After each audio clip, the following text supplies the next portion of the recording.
પાસે જબરદસ્તી છીનવીને જો ખરેખર તમે ભગવાન બિરસા મુંડાને માનતા હોય તે જમીન ઉદ્યોગપતિઓ પાસેથી છીનવીને ફરી આદિવાસીને આપો। બાકી જો તમે આદિવાસીના નામ પર, આદિવાસી નેતાઓના નામ પર જો આદિવાસીઓ સાથે આ પ્રકારની છેતરપિંડી કરશો તો હવે આદિવાસી સમાજ સહન નહીં કરે। નહીં કરે ને? નહીં કરે ને? એટલે આદિવાસીઓએ જાગૃત થવાની જરૂર છે। આજે બળ એ લગાવવામાં આવ્યું છે અનુસૂચિત 5 નું, બંધારણીય જોગવાઈનું, એ કોઈ તમને એમ જ નથી મળી ગયું।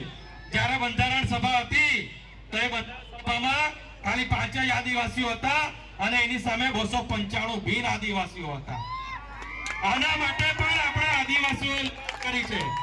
જંગલ જમીનની જે લડાઈ છે તે બિરસા મુંડાએ ઉપાડેલી, એના પહેલા ટાટિયા મામાએ ઉપાડેલી, એના પહેલા સિદ્ધો કાનો મુર્મુ એ લોકો લડ્યા।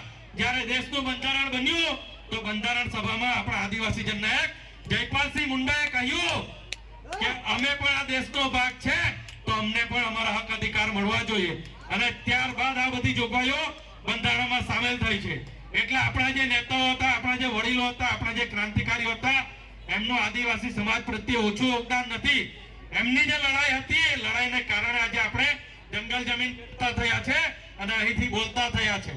એટલે આજે જે યુવા પેઢી આજે અહીં આવી છે, જે સોશિયલ મીડિયા પર ઇન્સ્ટાગ્રામ રમે છે, જે સોશિયલ મીડિયા પર ફેસબુક પર હાય હેલો કરે છે, એને જાણવાની જરૂર છે કે આજે હક અધિકાર આપણને કઈ રીતે મળ્યા।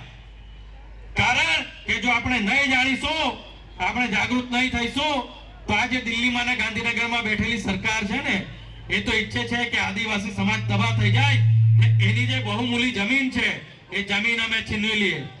તમને એવું લાગે છે કે આ જમીનમાં ફક્ત જંગલો જ છે, જંગલો પર સાગનું લાકડું છે, ચંદનનું લાકડું છે, ખેનનું લાકડું છે, પણ એ જે જંગલ છે ને, જંગલની નીચે જે જમીન છે ને એમાં સોનું છે, એમાં કોલસો છે। આજે જે અદાણી દેશનો સૌથી મોટો ઉદ્યોગપતિ, સૌથી વધુ કરોડપતિ બનતો હોય ને, તેના બાપ દાદા એના માટે જમીન નથી છોડી ગયા। એ જમીન આદિવાસીઓની જમીન ખોદીને એને જે કોલસો કાઢ્યો ને એના લીધે આજે આ ગોજીપતિ બનેલો છે। એટલે આદિવાસીઓ ગરીબ નથી, આદિવાસીઓના જમીનમાં ખનીજ છે અને ખનીજ કાઢવા માટે આ સરકાર ઉદ્યોગપતિઓને જમીન આપી રહી છે અને તમારી સાથે વિશ્વાસઘાત કરી રહી છે।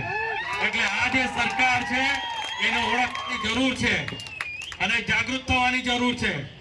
વિશ્વ આદિવાસી દિવસના રોજ જે હજારોની ભીડ બેન્ડના નામે ભેગી થઈ જાય છે ને, એ ભીડ એક જ દિવસ પોતાના હક અધિકાર માટે સુબીર તાલુકાની જે મામલતદાર કચેરી છે ને, એ મામલતદાર કચેરીને એક જ દિવસ ઘેરી લો તો મામલતદાર હું જે જિલ્લામાં કલેક્ટર બેઠેલો છે ને એને બી આદિવાસીની તાકાત ખબર પડે।